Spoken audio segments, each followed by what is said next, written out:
Good morning. This is a special edition of Political Paula.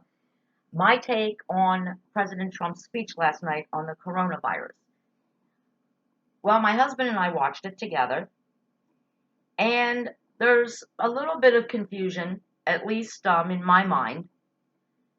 I like the travel ban. I do. I think America's open borders are the reason why we have a lot of issues, not just illnesses spreading. But this idea that anybody from anywhere is welcome to just walk into our country, and the Democrats, of course, want them to walk in and get and set up house and get free housing and free medical care and food stamps and all this stuff that should be reserved for American citizens who were born here and have an absolute right to those benefits if they need them. But this is closing the barn door after the horse is out. President Trump is trying to put America first. I do believe that. He cares about every American citizen. The problem is it's too late. Remember back when the first cruise ship was brought in and all those people were infected and they took them to Washington, and then Washington had this huge outbreak of the virus? Well, that should have been it. After that cruise ship came in, we should have closed the borders. We should have done what President Trump is doing tomorrow. We should have done that a month ago.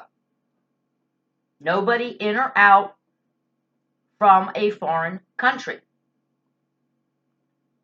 If Americans want to travel to Europe, well, Americans like to travel, but don't plan on coming back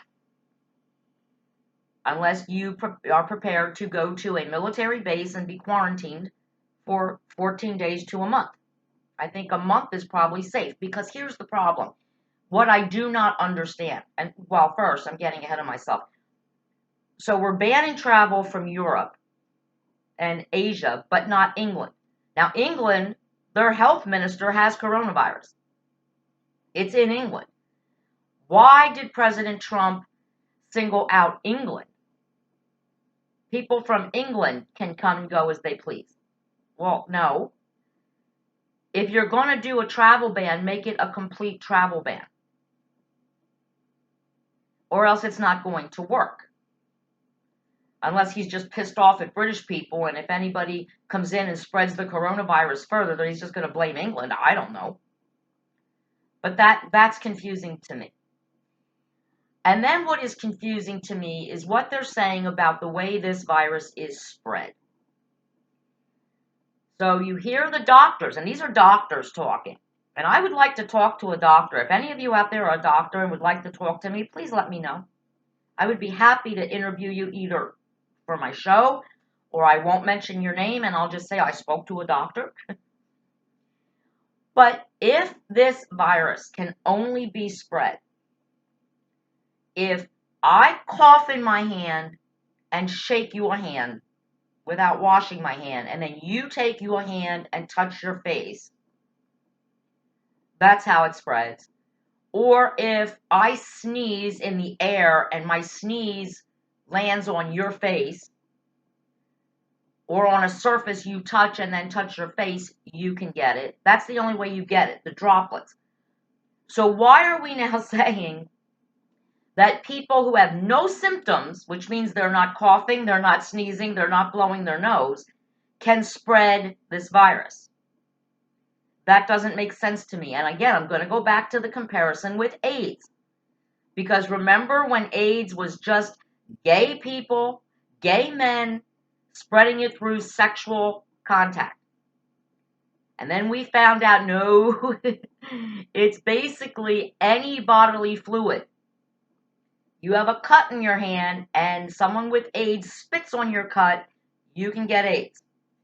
It was in the blood supply, meaning that needle users, heroin users were getting it from shared needles. If a person with AIDS used a needle and gave it to their buddy who didn't have AIDS, their buddy got AIDS. Blood transfusions in hospitals. That's how Arthur Ashe got it, from heart surgery. So this is evolving, and we're watching history being made. This is going to be in the history books someday that children will study in school. And our reaction to it will be studied in school as well. I think it is a great idea to limit big events. I don't give a fuck about basketball. I never did. We hate basketball in my house. Thank God my husband is not a basketball fan. But the fact that some of these basketball players are balking at playing without an audience, like their fans' safety and health don't matter to them. I'll only play for the fans if there's fans there. Well, that's very selfish. You get paid a lot of money to play ball, to throw a ball around a court for a couple hours. So you don't say, oh, I'm not going to play because I want my fans in the stadiums and I want to put my fans' lives at risk. You don't do that. You do your part. And it's very selfish for any professional sports player to refuse to participate in any kind of a tournament simply because everyone's erring on the side of caution to protect their fans. So, let's all try to do our part. Now, what am I doing? Well, again, most of you may be surprised because usually I am the first person that rings the panic button. I push that panic button. I'm like, oh my God, the end of the world. No, I'm not doing that with this. And here's why.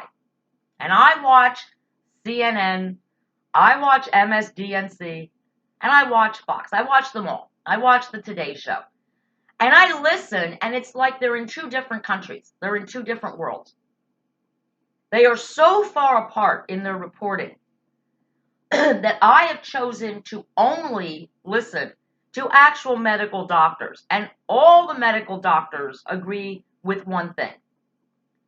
If you are healthy and young, or older and healthy, you might get a cold, a really bad cold, or you might get the flu and be miserable for a week, but you will not die. And many people are walking around right now with the coronavirus, and they don't even know that they have it.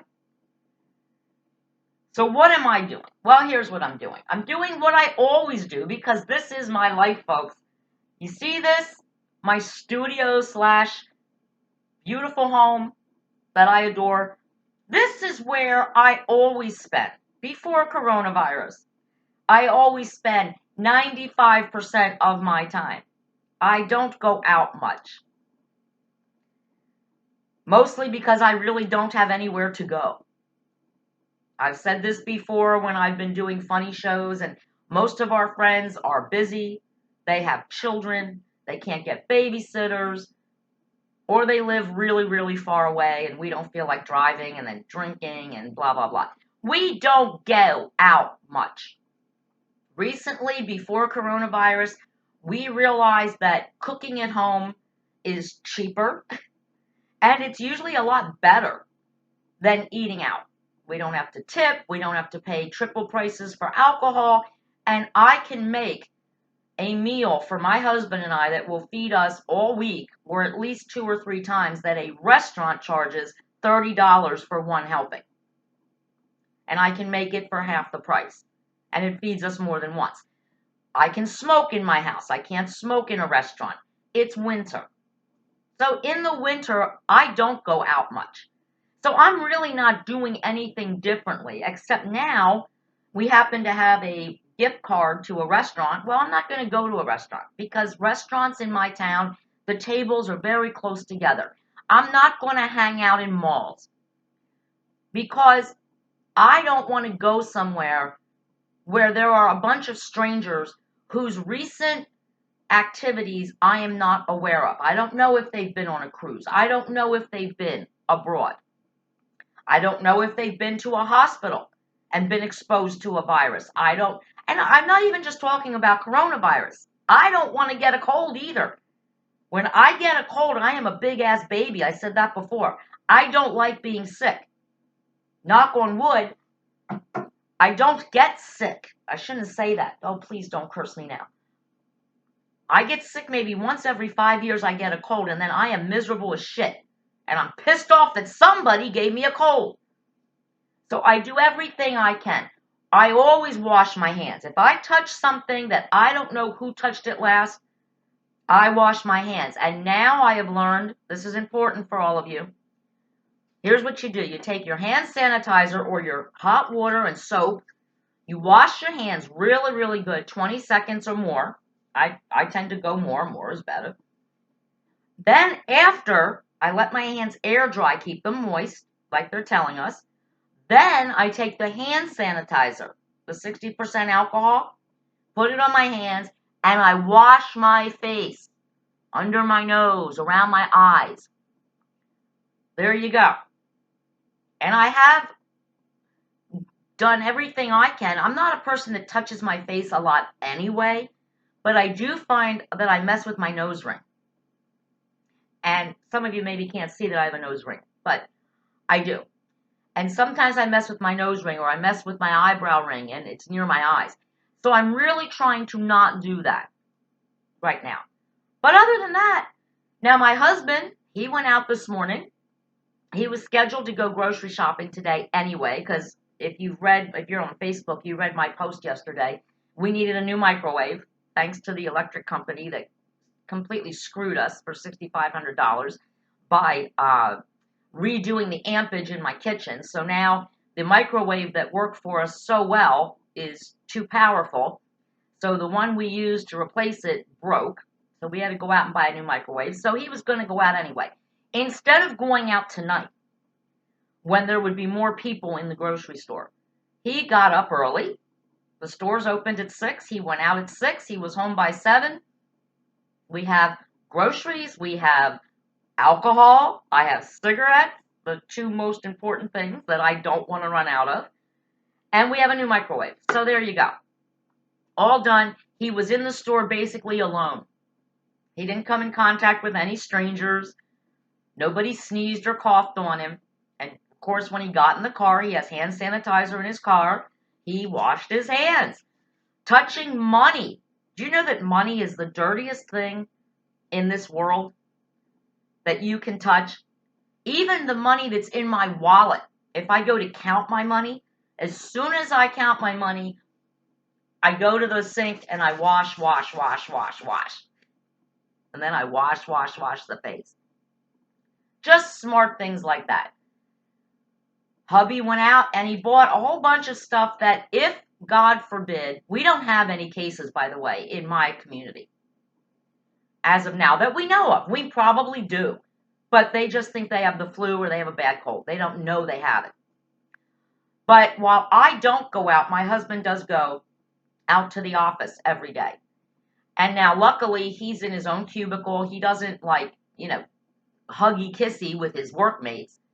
But he has hand sanitizer at his desk. He wipes his keyboard down, wipes his phone down, and he is washing his hands more, and he's being careful. But just in case something would happen or there would be a shortage of something at the store, we stocked up on stuff so that if we have to not go out for groceries for a couple of weeks, we have plenty of food. We're fine. Lots of canned goods. Lots of frozen food. We get this Fairlife milk, which is so heavily pasteurized that it lasts for a month without going rancid. It won't go sour on you. So he bought three cartons of milk. And we drink a lot of milk in the house. I eat a lot of cereal. He likes his milk. So the Fairlife lasts longer. And there are so many things that you may not realize you can freeze that you can. Most cheeses freeze very well. So you can get like a big thing of American cheese and you can split it up, freeze it. Lunch meat, deli roast beef, deli ham, deli turkey, all can be frozen. He got some bagels. I'm going to freeze those. I just made a big batch of soup yesterday. I'm going to freeze some of that for us. And I have plenty of things that we can eat. So food and alcohol and cigarettes, not going to be a problem. The other thing I am not going to do, and I'm not ashamed to do this, I am not ashamed to ask someone, hey, we want to come over. I'm going to ask, are you healthy? I, as a considerate person, will not go around anybody if I don't feel well, if I have the sniffles, or if I have a sore throat, or a little congestion.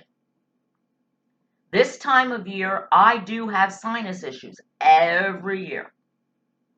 And I know it's sinuses because I take 2 Benadryl and my symptoms go away. So if I'm doing the show and you hear me sniffle a little bit, it's my sinuses. It is not any kind of a cold or a virus. I will let you know, trust me. So I'm not worried about contracting the coronavirus. I'm not worried about that. Now, I want to talk real quick about this H1N1 virus that killed a lot of people in America, and I'm going to need my glasses. The H1N1 virus, which I don't remember hearing about. I don't remember the stock market falling. I don't remember it being on the news every day, like coronavirus is. Okay, the swine flu. 60 million Americans had it. 300,000 had to be hospitalized. And 13,000 to 17,000 people died. That was in 2009 and 10, I think. I never heard a thing about it. And I wonder why. And that was under Obama, by the way. 300,000 people in the hospital. 60 million Americans. That's a lot. It's a lot more than what we have with coronavirus. So, again, gotta be logical about this. Don't panic. The other thing is, we do have to blame China. It's too late now.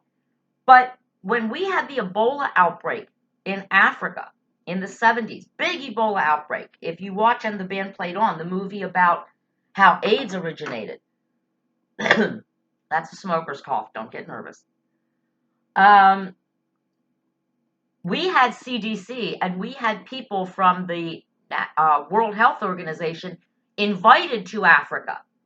And because they went there, they were able to contain the Ebola virus just to Africa. It did not spread. And then you fast forward to President Obama, when Americans got Ebola over in Africa. What does he do? He brings them home. America had never had a case of Ebola, and he invites it in.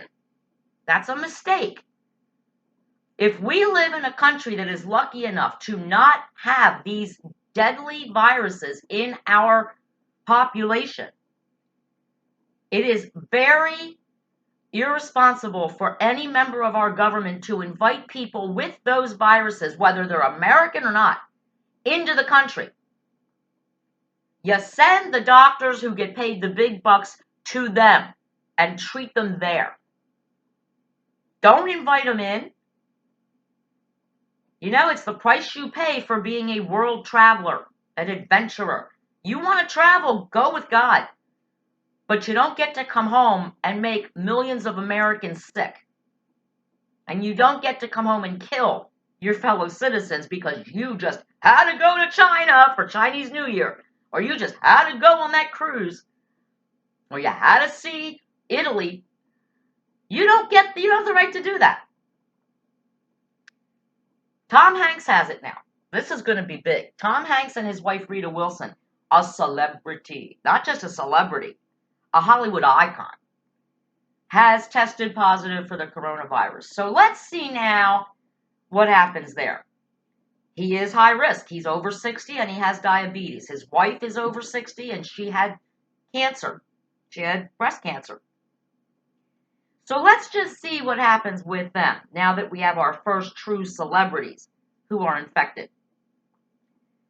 Let's see if they get to just come home to America or if they are going to stay in Australia for the next month.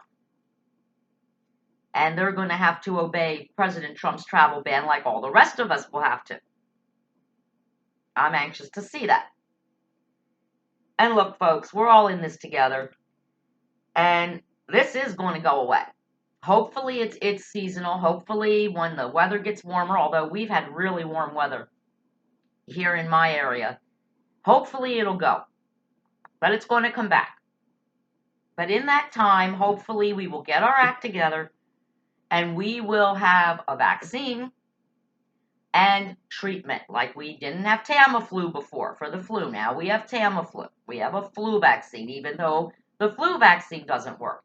And here's one more thing that concerns me, and that is these coronavirus tests. Because you know how I feel about tests. I have been the victim of bad preventive testing almost all of my life.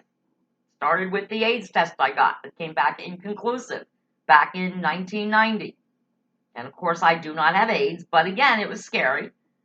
And then I had the bad pap smear in 2006, and I had the mammogram, area of concern. You have to have another mammogram. Also in 2006, very bad year, 2006, except I did go to Jamaica because I thought I had cancer.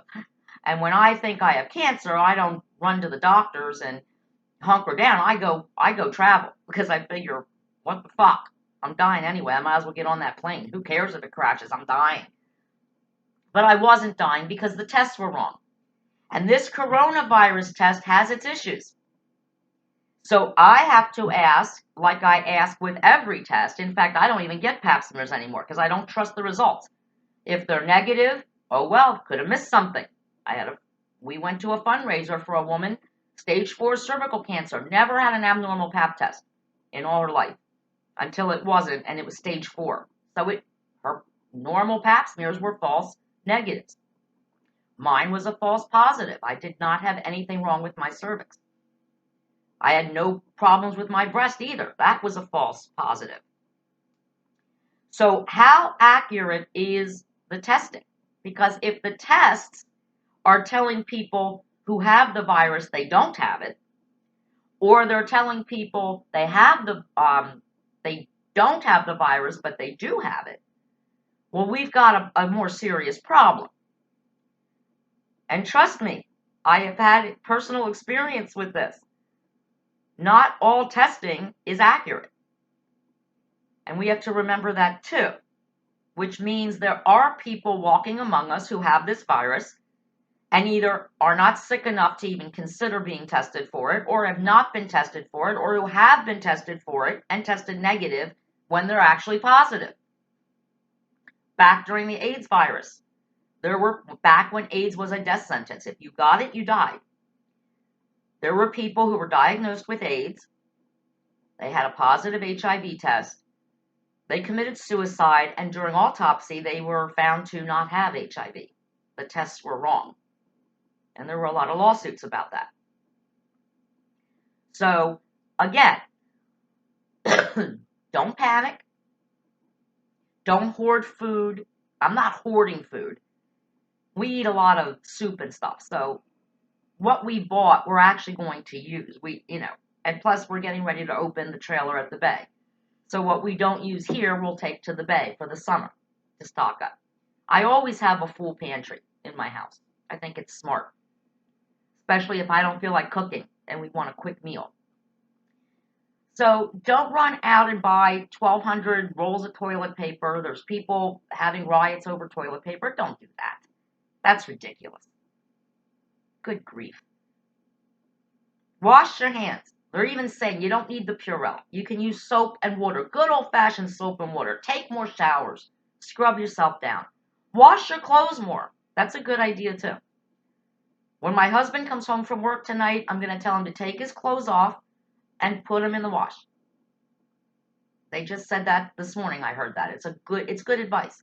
Because when you're out and about, your clothes get stuff on them. And sometimes because they're not actually dirty, we wear them again. We just throw them in the wear again pile. Well, don't do that. Do a little extra laundry. Your clothes will smell better and they'll be cleaner and fresher and you'll feel good about yourself. I'm going to start changing my bed sheets more often. But again, this is not a time to freak out. It's not a time to fight amongst ourselves. It's not a time to discriminate against Chinese restaurants, which has nothing at all to do with the coronavirus. It is not a time to politically fight with one another.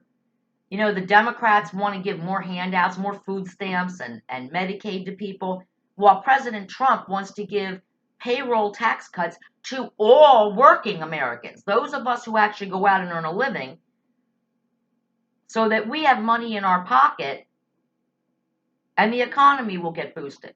Nobody on welfare boosts the economy, but the Dems, of course, they just want more nanny government. Donald Trump has gotten all the health insurance industries together, and they have promised that they will not charge anyone for a coronavirus test. They will not have to pay for it. No co-pays, no deductibles, no nothing. Some insurance companies have said they will even pay for treatment, hospitalization for coronavirus, although not all. And of course, we'll end up paying for that too, because these insurance companies, they don't eat anything, so they'll raise our premiums.